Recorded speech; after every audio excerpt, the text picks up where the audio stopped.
What is up, guys? It's the Sound Alchemist, part of One Mind Syndicate, and today I'm back to talk about Warhammer 40K.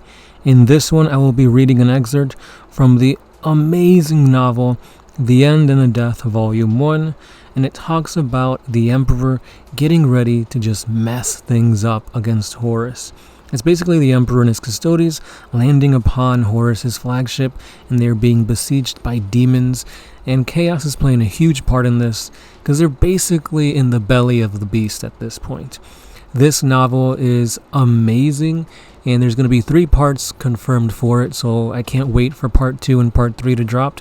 But for now, let's go ahead and read this awesome excerpt on the Emperor of Mankind.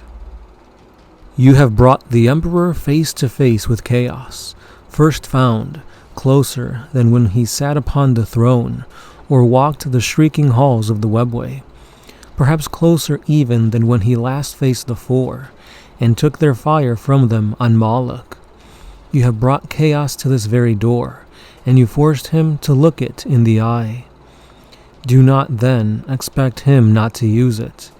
I see him look down at his hands. They are sheathed in oramite, because it is almost quantum inert, and thus most efficacious in the manipulation of immaterial forces. Bare skin is better, this much he knows. He tears his right gauntlet off, hangs it from his harness, and sees it the immaterium, with bare hands and a bare mind. It is scalding and alive with anger, but my lord is no longer constrained by the constant duties of the throne. That is my burden now. There is no time. There are no clocks. There is no pain. My master hears only the crackle of the warp. I watch as he harnesses that sound and uses it as a focus to regulate his work. The immaterial presses at him. It seeks to overwhelm and drain him, but he understands its fire. It is the same fire he stole from the Four Annihilators and used to keep them at bay.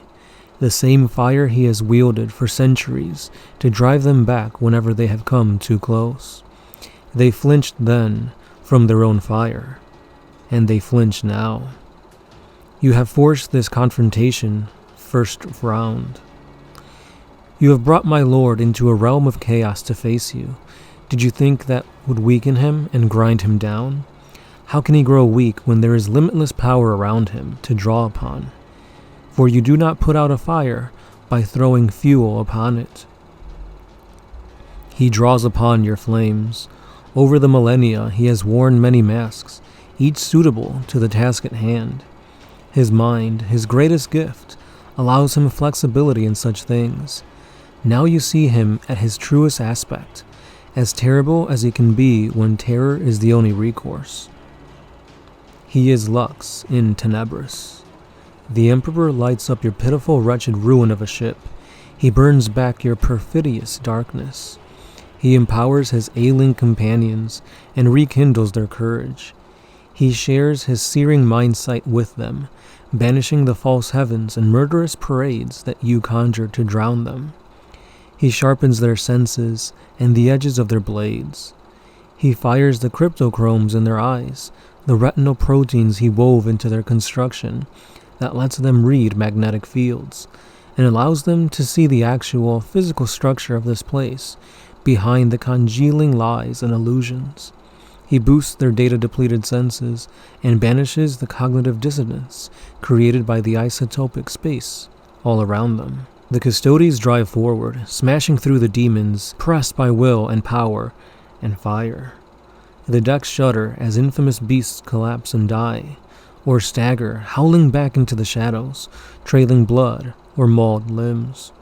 Horned things, tusked things, insectile horrors come apart under raining blows and roaring shells.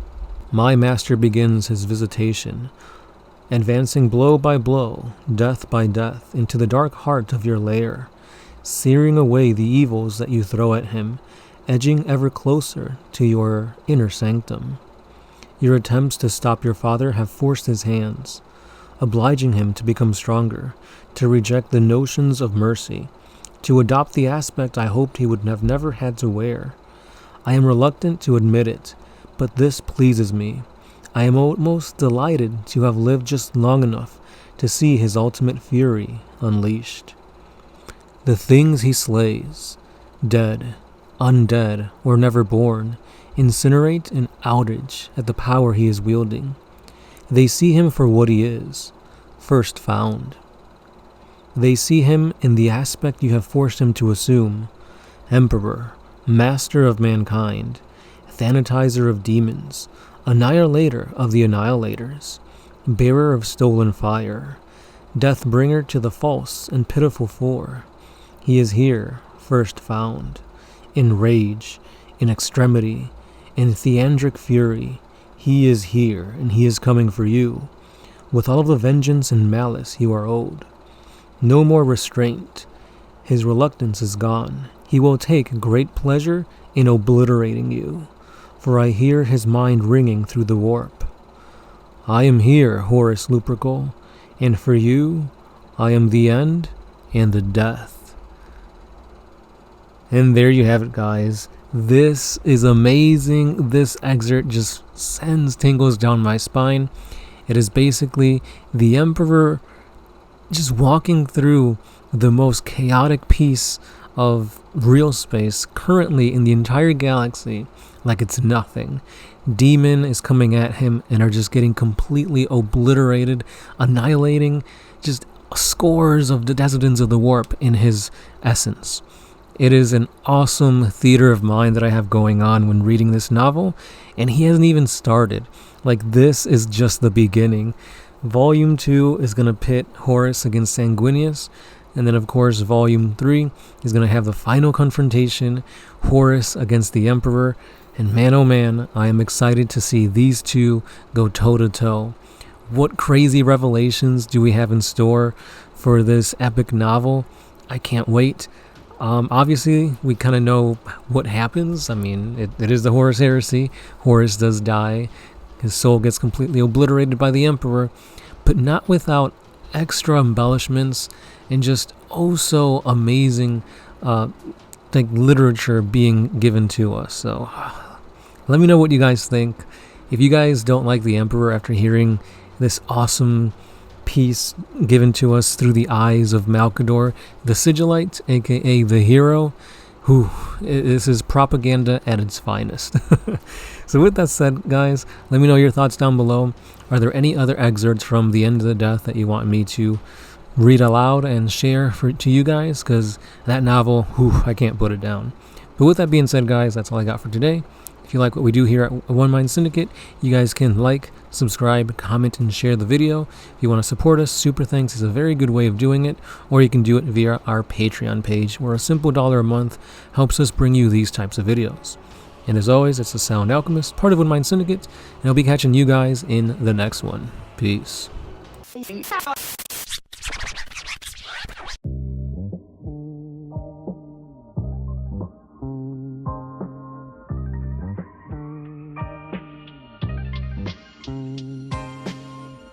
Always used to put my freedom first in any situation.